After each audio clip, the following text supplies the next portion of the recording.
Existem duas diretrizes que regem a educação infantil: o educar e o cuidar. O texto inicial da base nos fala um pouco sobre elas. Como essas diretrizes são tratadas? Conheça a BNCC com Bernoulli Sistema de Ensino.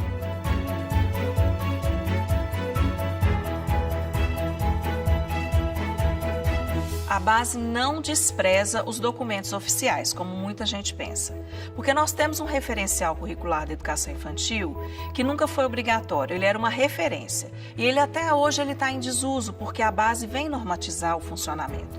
Mas nós temos as diretrizes curriculares da educação infantil, essas obrigatórias.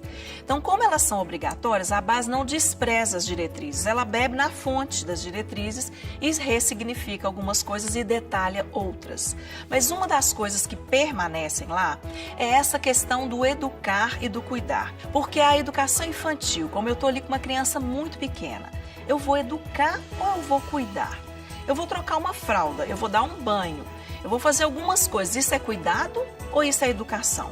Então a diretriz ela vem dar uma normativa muito clara sobre isso, que cuidar e educar se fundem. Na infância não há como separar. Quando você está cuidando, você está educando. E quando você está educando, você está cuidando. Então, podemos perceber que quando eu educo, estou cuidando. E que cuidar, na sua essência, também é um ato de educar. Mas e agora? Quais são os eixos estruturantes? E como as interações podem ajudar no aprendizado da criança? Tem outra coisa que a base pegou das diretrizes, que são os eixos estruturantes. Então vamos pensar na palavra eixo. Eixo é uma coisa em torno da qual todas as outras giram. Então elas giram em torno de eixos. E ela coloca dois eixos norteadores, que também estão nas diretrizes, as interações e as brincadeiras. Interagir com o mundo, com o outro, com o conhecimento, com os adultos, com os pares, todas as formas de interação vão possibilitar a criança garantir os seus direitos de aprendizagem.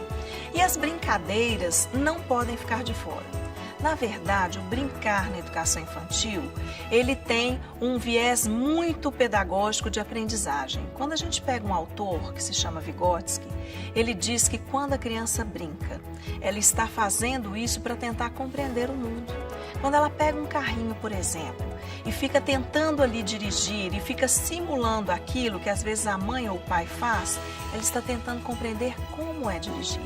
Então, o brincar, além de trabalhar na dimensão lúdica, que faz parte do universo da criança, que é a fantasia, que é a brincadeira, ele também tem um papel muito importante na consolidação das aprendizagens, na vivência e na representação do mundo. Então, tudo que você fizer na educação infantil, você vai ter que proporcionar múltiplas interações e muitas brincadeiras. Na infância, é tempo de brincar e receber cuidados.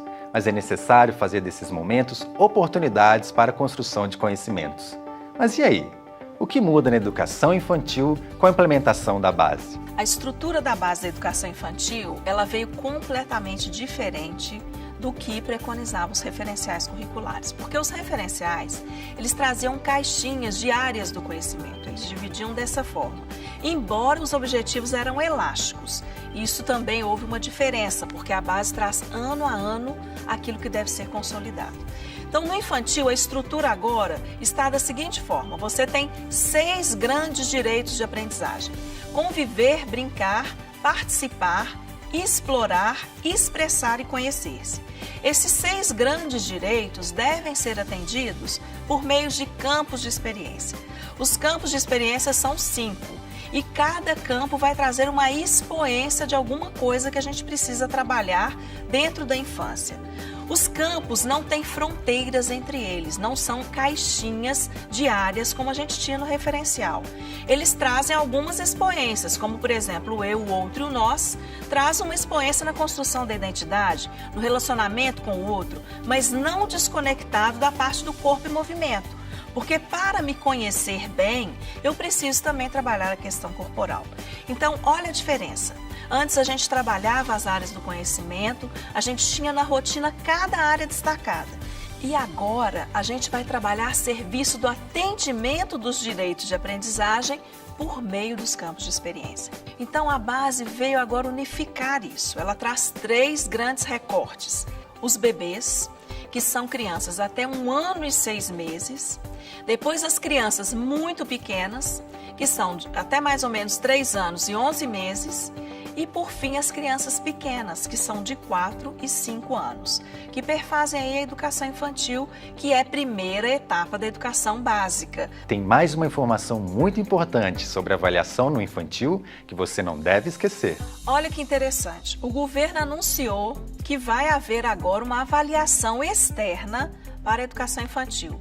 Ela não existia. A gente ainda não conhece os parâmetros dessa avaliação e como que ela estará organizada. Mas isso é uma coisa. A avaliação da educação infantil é outra coisa, é como que eu avalio o processo. Agora nós estamos nos referindo a uma avaliação interna, dentro da escola, no processo educacional. Porque tudo aquilo que a gente trabalha com o aluno precisa ser avaliado, para que a gente possa identificar se nós estamos garantindo os direitos de aprendizagem desse aluno. As diretrizes curriculares, às quais eu já me referi anteriormente, elas não permitem que o aluno da educação infantil seja avaliado por meio de provas. Um grande instrumento para a educação infantil muito bacana são os portfólios. Os portfólios, eles nos permitem avaliar a criança em relação a ela mesma, que é o ideal. Porque às vezes o aluno entrou na escola e ele não falava nenhuma palavra. E quando ele caminhou ali 3 meses, eu o filmo no primeiro momento, depois eu o filmo de novo. Ele já está recontando uma história, quer dizer, em relação a ele mesmo, ele teve um grande desenvolvimento. Mas às vezes o relato dele ainda não está com um vocabulário tão grande como o do colega, que às vezes vive num ambiente onde todo mundo fala muito, onde recebe uma estimulação maior. Então, às vezes, comparando com o colega, eu acho que ele não está bem. Mas comparando com ele mesmo, ele está muito bem. Então você pode filmar essa criança, fotografar, você pode fazer uma série de coisas para agregar esse portfólio. Então, a avaliação da educação infantil ela é uma avaliação constante, cotidiana, progressiva e focada e centrada no desenvolvimento da criança. As novidades estão fervendo na educação infantil, mas não se preocupe, iremos auxiliá-lo no próximo vídeo sobre os campos de experiência, um grande assunto a ser debatido nessa etapa.